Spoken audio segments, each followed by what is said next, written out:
التجار. بنتكلم النهارده عن أهم 9 أسهم مضمونة وأسهل طريقة للاستثمار بأمان في البورصة.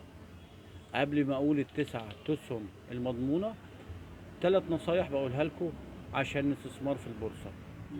أول حاجة، ما بيعش لما السعر ينخفض، لأن أنا عارف المعدل بتاعه وإنه هيعلى وإن السعر ده طارئ. وتاني حاجة، بنتكلم إن البورصة أهم استثمارات إن لم تكن أفضلها على الإطلاق لو أنت متابع جيد. يبقى حاجتين، كلما كانت أسعار الأسهم رخيصة وشركات مضمونة يبقى اشتري، وأحسن وقت للشراء عند انخفاض سعر الأسهم. السهم بيبقى ليه معدل، فلما يقترب من إنه يبقى أقل سعر ليه اشتري، ولو أمتلك أسهم ما بيعهاش في اللحظة دي. الحاجة التانية، لما السهم يرتفع ليوصل ل90% من أقصى معدل ليه، وأنت بتبقى عارف إن أقصى سعر ليه وصل له كان كذا، كان جنيه، السهم وصل ل90 قرش، أبيع. يبقى أنا كده أهم حاجة وأهم معلومة بقولها، ما بيعش لما السهم يهبط، لا، على العكس أنا أشتري.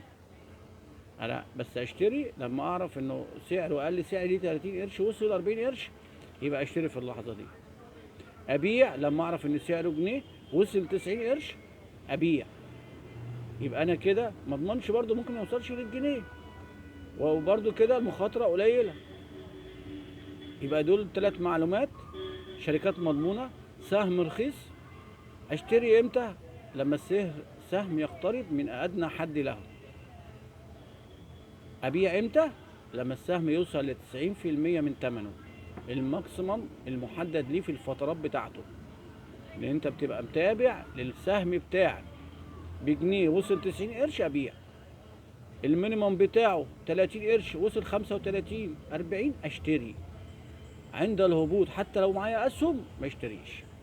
نتكلم عن ال9 اسهم المضمونين ونجيبهم لكم بالترتيب. سهم اوراسكوم للاستثمار، وده في حدود 30 قرش.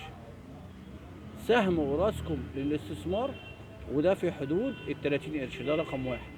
رقم 2، سهم اوراسكوم المالية القابضة، ده في حدود 35 قرش. سهم اوراسكوم المالية القابضة ده في حدود 30 قرش. سهم بورتو القابضة ده متوسط سعره 75 قرش. تالت حاجة، سهم بورتو القابضة ومتوسط سعره 75 قرش. سهم المصريين للإسكان، رابع سهم. وخامس سهم، سهم عامر جروب القابضة، ده متوسط سعره 75 قرش. سهم عامر جروب متوسط سعره 75 قرش. سادس سهم، سهم الجيزة العامة للمقاولات، ده متوسط سعره 70 قرش. سهم الجيزة العامة للمقاولات، وده متوسط سعره 70 قرش. سابع سهم، سهم الكابلات الكهربائية، المتوسط سعره 45 قرش. سهم الكابلات الكهربائية متوسط سعره 75 قرش. سهم برايم القابضة ده متوسط سعره 90 قرش. سهم برايم القابضة متوسط سعره 90 قرش. تاسع سهم واخر سهم بنصح بيه، سهم العبوات الطبية، ده متوسط سعره 65 قرش.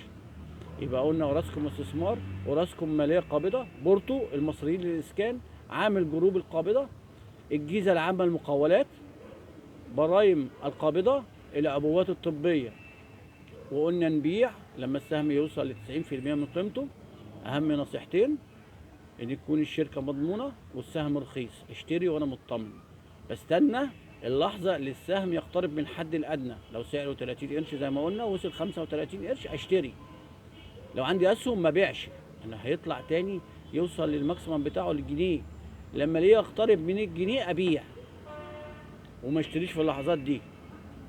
دي أهم نصايح للاستثمار في البورصة بأقل مبلغ. قناة مسك الخدمات الأفراد، أي معلومة ولو حتى صغيرة بس مهمة بقولها، ما بطولش في الفيديو واعمل ربع ساعة، لا، افيد الناس برضو. واتمنى منكم الاشتراك في القناة. والسلام عليكم ورحمة الله وبركاته.